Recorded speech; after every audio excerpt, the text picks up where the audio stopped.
Amazing. All of the wonderful work you've done, collaborating with Lee Adams, Martin Charnin. Alan J. Learning. Alan J. Leave Alan Learning. out, yes. What's the most favorite part of doing this? Sitting here in this office and writing? Well, I would say yes. That and rehearsals. Everything up to the part where a lot of people walk into the theater, which is not my favorite part. I mean, I like it if I please them, but I'm frightened of that experience. But the composing is the best thing ever in my life. I can't think of wanting to do anything else, and I look forward to it all the time with joy. And how about the lack of the real glitter limelight? I mean, do you miss that?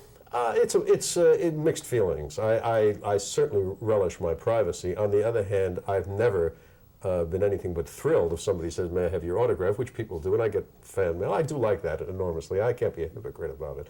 I like both, and I suppose I've chosen a career which can afford me both. That's great. But I do like it. I've told you this before. Your music actually broke me out of this incredible shyness when I was 14 years old.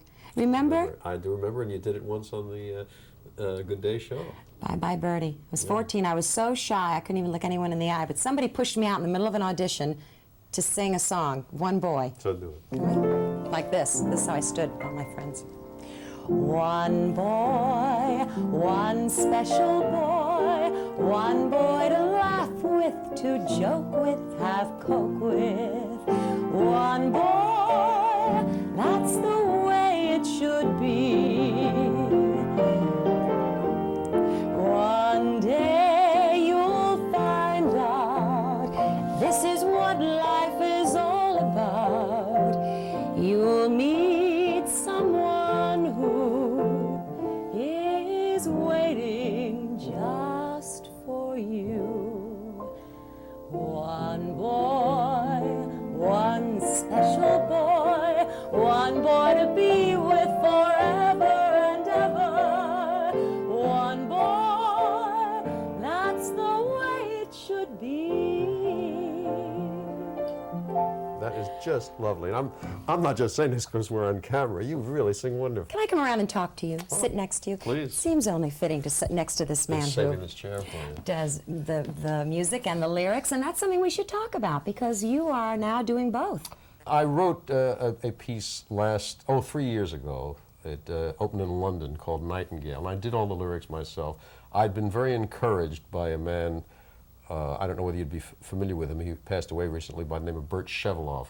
Bert was Steve Sondheim's mentor, among other things, a very fine director, and I started a show with him, and he was very encouraging to me on lyrics. And I've done them since, even though I've worked, as you know, with Alan J. Lerner and Sammy Cahn and Martin and all those people. Those names give me goosebumps, I have to tell you. Oh, me too. Still? Well, no, yes and no. I mean, I really do like them all, and I've been very fortunate in my collaborations. But I have done that. I have a new piece that I've written the lyrics for. I'm doing a show I think I mentioned to you on Ed Koch called Mayor. I think Mayor is a terrific idea, Charles. To take Ed Koch, after writing his memoirs, and turn it into a musical. Well, it was actually Ed's idea. We became friends when he used a song of mine for a theme song and became Mayor. And I was delighted and surprised that What did he use? NYC. And I love that song. he became Mayor, and we became friends when I met him afterwards, and somebody introduced us, and they said, "This is Charles Strouse, who wrote, NYC, your theme song." And he said to me, "If I have to hear that song one more time, I'm going to kill myself."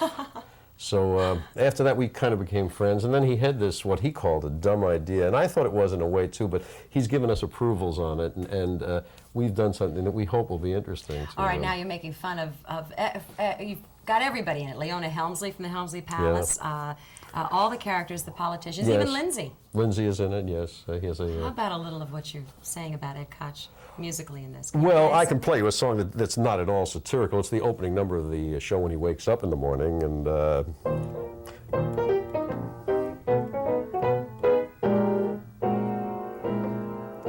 what a lovely feeling, waking every morning, looking in the mirror, knowing I'm the mayor. Someone brings me tea, someone reads to me, someone laughs at what I say. Then they bring the post, they like me the most. What a way to start my day. There's no other job I'd let myself be tied to. Okay, once I tried to be the gov, but I'll write it in graffiti across my city. Being mayor's what I love. You know what's great? You couldn't have really done this probably about Daley, but Koch has this universal appeal. He seems to, yes. He's Mr. Big City, but we don't lionize him in the thing. It's we really take him to task for a lot of things he's done. Back up to Annie. The translation in the film, did you lose control when it went to celluloid? Oh, sure. We had no control at all. To talk about, you know, something that made so much money for everybody always seems as though it's carping, but the fact is that they bought for that money the absolute right to do what they want, and they did not do what we would have done. Do you hear from Andrea McArdle, the original Annie? Oh, sure. I speak to her all the time, Andrea. We interviewed her for Jerry's Girls. She was in Boston. Yeah. And you gave her start. Well, yes, You I guess did. that's... And when she stood up and sang this song, we do a little of Tomorrow. Oh, sure. Nobody can do it like her. The sun will come out tomorrow. Bet your bottom dollar that tomorrow there'll be sun. Just thinking about tomorrow clears away the cobwebs and the sorrow. Till there's none, when I'm stuck with a day that's gray and lonely, I just stick out my chin and grin and say,